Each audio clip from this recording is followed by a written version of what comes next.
Hello dear students, welcome to Lakshya academy. आज हम पढ़ने वाले हैं जो हमारा कोर्स चल रहा है basic to advance electrician theory का। उसका ये थर्ड चैप्टर होगा। फर्स्ट चैप्टर में हमने समझा था कि क्या सिलेबस रहने वाला है, क्या सिलेबस हम कंप्लीट करेंगे, कवर अप करेंगे।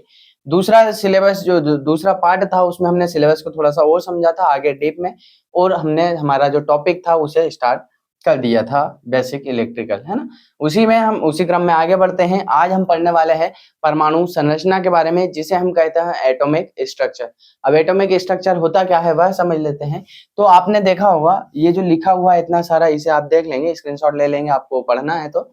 इसके अलावा हम इसको अब इमेज के माध्यम से और भी अच्छे तरीके से समझते हैं। आपने देखा है आपका सौर मंडल, क्या देखा है? सौर मंडल। सौर मंडल में क्या होता है, आपके जो ग्रह हैं वो सूर्य की परिक्रमा कर रहे होते हैं। तो आप इसे अभी थोड़ी देर के लिए भूल जाइए, जो मैं समझा रहा हूं उस पर ध्यान दीजिए।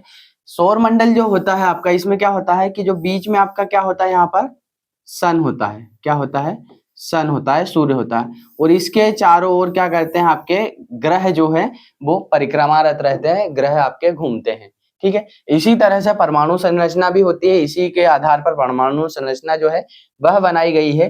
तो हम समझते हैं कैसे परमाणु संरचना बनाई गई, क्या क्या चीजें होती है उसके अंदर, कौन कौन से तत्व होते हैं, उन्हें समझ लेते हैं। यहाँ पर आपने सौरमंडल से इसको रिलेट कर लिया। अब देखते हैं जो हमारा परमाणु है उसकी संरचना में ये जो भाग देख पा रहे हैं आप, ये लाइंस देख पा रहे हैं, इन्हें हम कहते हैं कक्षा। क्या कहते हैं? इन्हें कहते हैं कक्षा। ठीक है। ये एक कक्षा, ये दूसरी, और ये तीसरी कक्षा। ठीक है। इन्हें क्या बोलते हैं? कक्षा या कक्षक कहते हैं। ठीक है।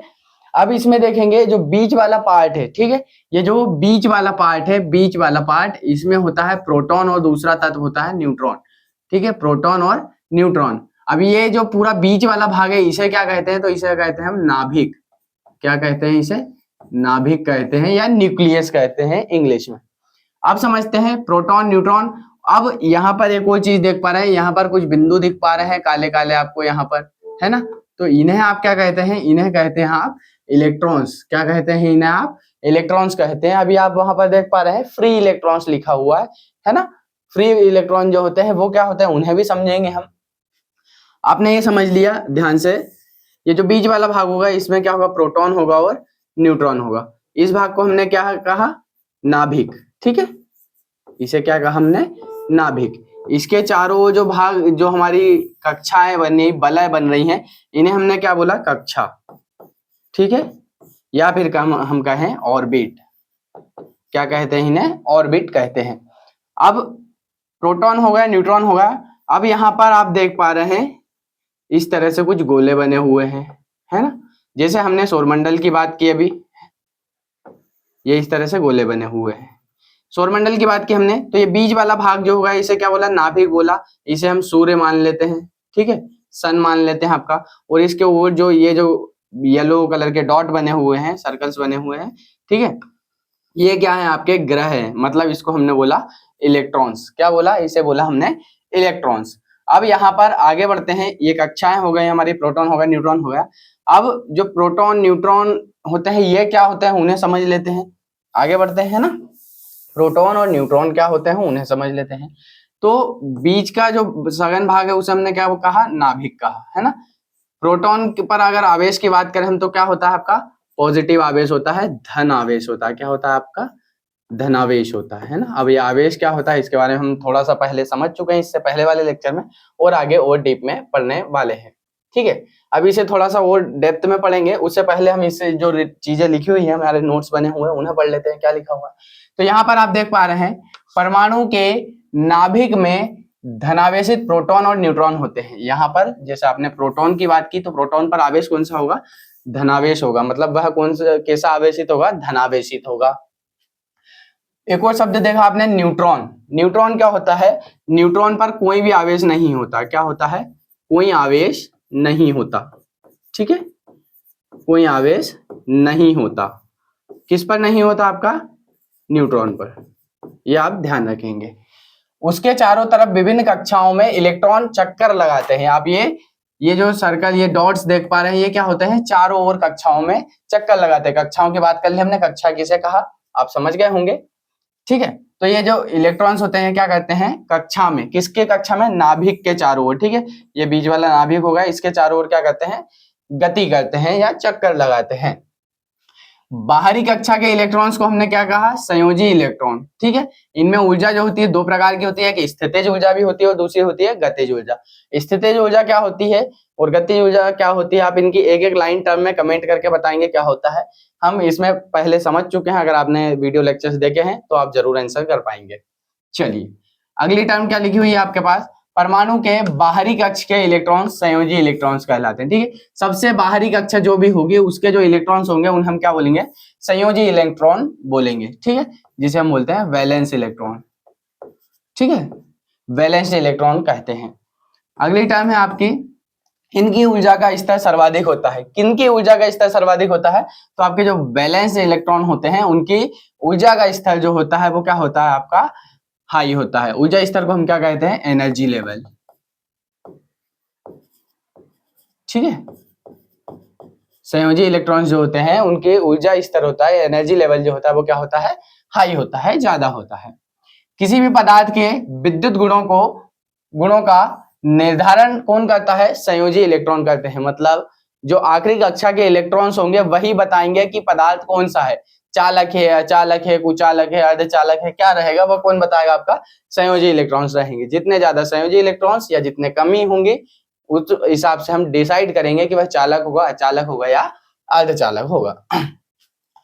यहां पर आप समझेंगे, यदि किसी पदार्थ में संयोजी इलेक्ट्रॉन की संख्या 4 से ज्यादा होती है, ठीक है, ध्यान रखेंगे 4 से ज्यादा होती है तो वह क्या होता है आपका, कुचालक होता है, जिसे हम क्या कहते हैं, इंसुलेटर, ठीक है।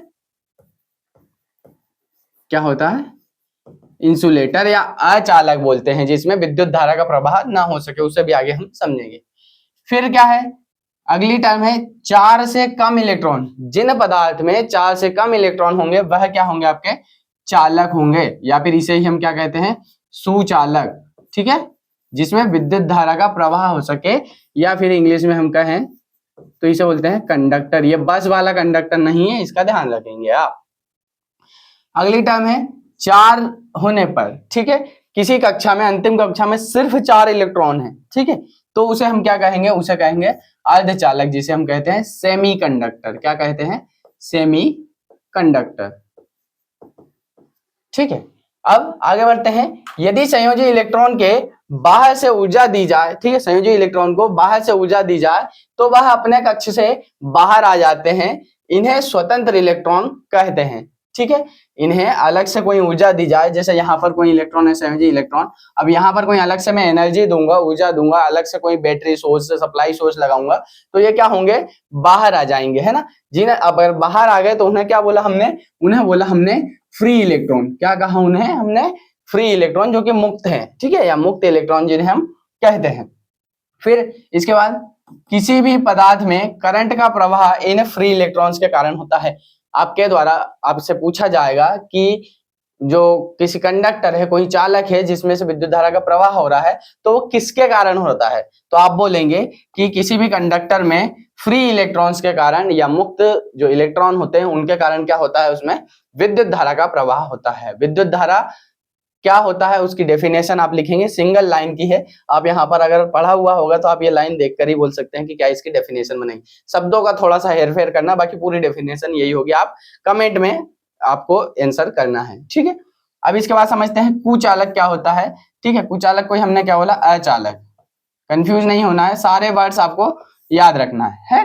इंसुलेटर जिसे हम कहते हैं, तो मैं बोल चुका हूं जिन पदार्थों में जो फ्री इलेक्ट्रॉन्स होंगे या संयोजी इलेक्ट्रॉन्स की संख्या 4 से ज्यादा होगी वह क्या होंगे, आपके कुचालक होंगे, ठीक है। यहाँ पर देख पा रहे हैं 4 से ज्यादा होती है वे क्या कहलाते हैं, कुचालक कहलाते हैं, अचालक कहते हैं।